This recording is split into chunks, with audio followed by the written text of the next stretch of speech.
আল্লাহ নবী বিশ্ব নবী রাহমাতুল লিল আলামিন কিন্তু মরণশীল। আল্লাহ নবী বিশ্ব নবী রাহমাতুল লিল আলামিন যেদিন পৃথিবী থেকে বিদায় হয়ে যান, আম্মা জান আয়েশা বলেন, পৃথিবীর মানুষেরা রে, আল্লাহর নবী বিশ্ব নবী যেদিন পৃথিবী থেকে বিদায় হয়ে যান, আমি নবীজির পাশে বসা, নবীজিকে চাদর দিয়ে এভাবে ডেকে দেওয়া হয়েছে। আল্লাহর নবী বিশ্ব নবী রাহমাতুল লিল আলামিন চাদরের ভিতর থেকে এভাবে হাত উঠায়, আবার হাতটা গুছায়।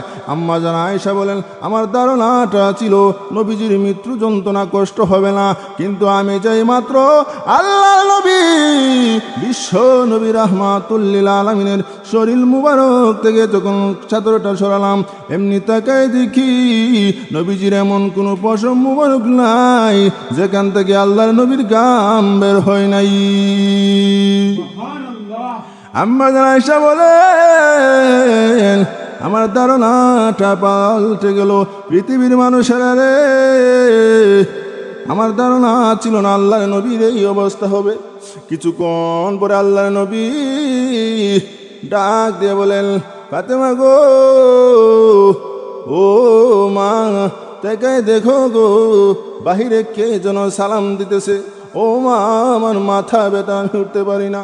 আম্মা জান হযরত ফাতেমা রাদিয়াল্লাহু তাআলা আনহা দরজার দিকে তাকাইলেন, এমনি আল্লাহ ডাক দিয়ে বলেন, এরে আজরাইল, আমার ফাতেমার সামনে তুমি প্রকাশিত হয়ে যাও। যদি না রে, বলে আমার নবীর কথাটা মিথ্যা হয়ে যাবে, এই জন্য তুমি প্রকাশিত হয়ে যাও, কারণ আজরাইলকে তো কেউ দেখে না।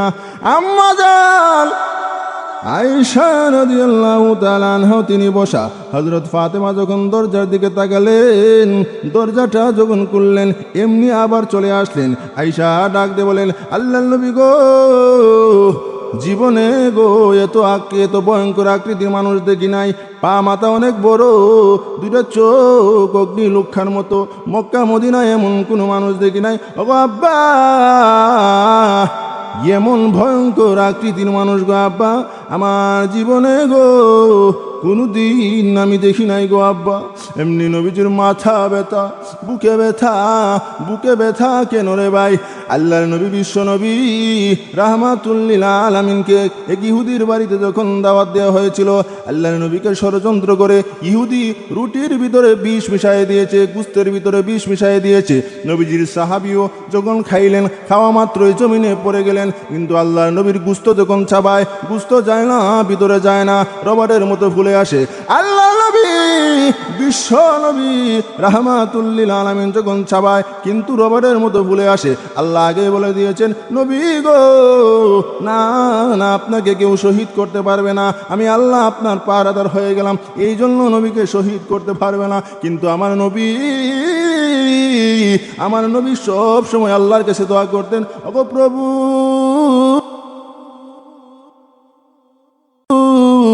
আমাকে শাহাদাতের মনন দাও। আল্লাহর নবী এই জন্য রসুলকে শহীদের মনন দিবেন না। আল্লাহর নবী বিশ্ব নবী রাহমাতুল লিল আলামিন যখন গুস্তটা চাবায়, গুস্ত যখন রবারের মতো ফুলে আসে, এমনি গুস্তের ভিতর থেকে আওয়াজ আসে, আল্লাহর নবী গো, আমার ভিতরে নিয়ে না গো নবীজি, ওই ইহুদিরা আমার ভিতরে বিষ মিশিয়ে দিয়েছে। আল্লাহর নবীকে কিরে, তোরা দাওয়াত দিয়ে একজন বীজ দিলে কেন? তো আপনি পরীক্ষা করছিলেন, আপনি কি সত্য নবী না এমনি বীজ দিয়া পরীক্ষা করে?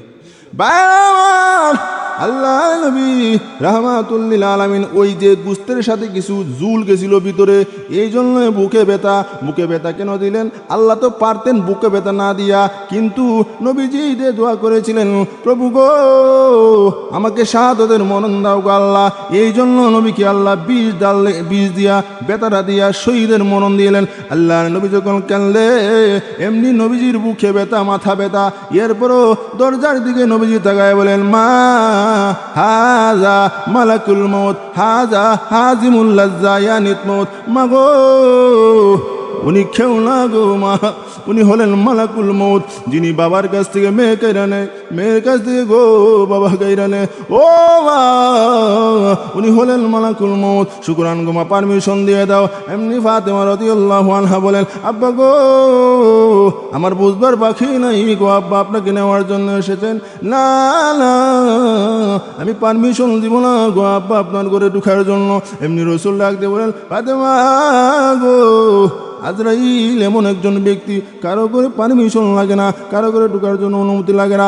হ্যাঁ মা, ও মা, পারমিশন দিয়ে দাও। আজরাইল কারো পারমিশন চায় না, উনি বিনা পারমিশনই ঢুকতে পারেন। এটা আমার সম্মান, এটা আমার মর্যাদা। এমনি আজরাইলকে যখন অনুমতি দেওয়া হলো, ফাতেমা কাঁদলে, বাবা আপনি যদি বিদায় হয়ে যান, আমার আদরের দুই সন্তান তারা যখন ক্ষুধা জ্বালা চটপট করে গো, তাদেরকে নিয়ে আপনার চেহারা মুবারক যখন দেখাই গো, আমার আদরের ছেলে দুটা পেট ভরে যায়। এখন নবীজি আপনি যে পৃথিবী থেকে বিদায় হয়ে যাবেন, আমার কি অবস্থা হবে? একবার কি আমার কথা ভাবলেন না?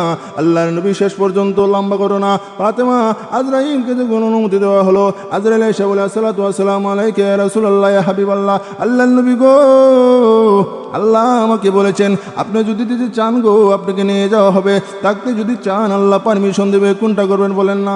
আল্লাহ নবী বলেন, হাত্তা ইয়াতিয়ানি জিব্রাইল, আজরাইল রে অপেক্ষা করো, জিব্রাইল আসার আগ পর্যন্ত তুমি অপেক্ষা করো। আজরাইল যখন অপেক্ষা করতে লাগলেন, জিব্রাইল আলাইহিস সালাতু ওয়াস সালাম যখন আসলেন, এমনি আল্লাহ নবী বলেন, জিব্রাইল রে আজরাইল বলেছে আমার নাকি যাওয়ার মতো সময় হয়ে গেছে, তোমার মতামত কি? জিব্রাইল আলাইহিস সালাতু ওয়াস সালাম এমনি কোরআনে একটা আয়াত পড়লেন, ইন্নাকা মাইয়িতু ওয়া ইন্নাহুম মাইয়িতুন। নবীজি আপনিও মরণশীল, আপনার দুশ্মন যারা তারাও মরণশীল। আল্লাহ নবী বিশ্ব নবী রাহমাতুল লিল আলামিন বুঝতে পারলেন জিব্রাইল ইঙ্গিত দিয়েছে যাওয়ার জন্য। নবীজি কানলে, জিব্রাইল ডাক দিয়ে বলে, ইয়া রাসূলুল্লাহ ইয়া হাবিবাল্লাহ, আল্লাহর নবী গো আপনি কেন গো? নবীজি কানলেন, আল্লাহর দরবারে আপনি যাবেন রফিকে আলা, পরকালে আপনার নাজ নেয়ামত অনেক বেশি হবে, আপনি কেন কানলেন গো নবীজি? ওগো নবীজি আপনি কি ফাতেমার জন্য কানলেন? রাসূল বলেন, না আমি ফাতেমার জন্য কান্দি না। বলে কার জন্য গো নবীজি কানলেন?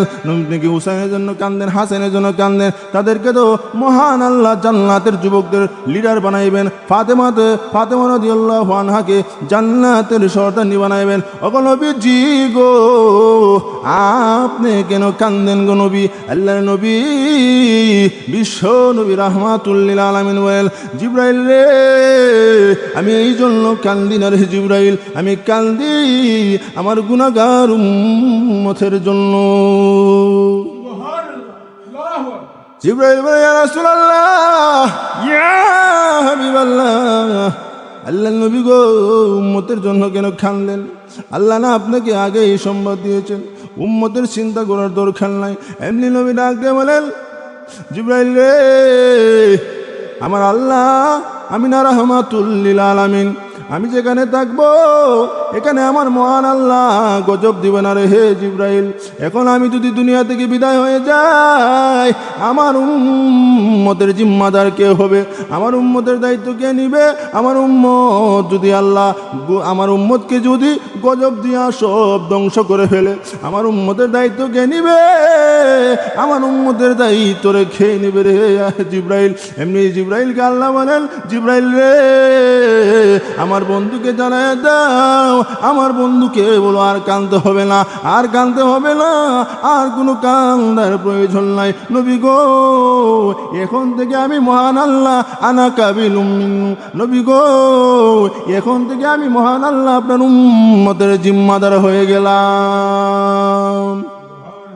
এমনি আল্লাহ নবী বলেন, জিবরাইল রে, আমার আর কোনো আপত্তি নাই, আজরাইল আমার রূহ তুমি কবজ করে নাও। এমনি আজরাইল আলাইহিস সালাতু ওয়াস সালাম রাসূলের সিনা মোবারকে হাত রাখলেন। রাসূল ডাক দিয়ে বলেন, আজরাইল রে, তুমি আমার সিনাতে হাত রেখেছো, মনে হয় উহুদ পাহাড়টা রেখে দিয়েছো।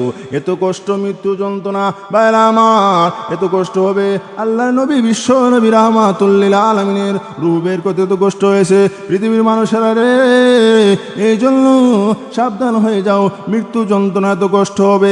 একটা জিতা বকরি ছাগল রে টাইনা উল্টা সিলাইলে যদ্দুর কষ্ট হবে, এর চাইতে বেশি কষ্ট হবে প্রাণ পাখি যখন বের হয়ে যায়। এত কষ্ট হবে, এত ভয়ঙ্কর অবস্থা হবে। মৃত্যু যন্ত্রণা এত কষ্ট কেউ রেহাই পাবে না। মৃত্যু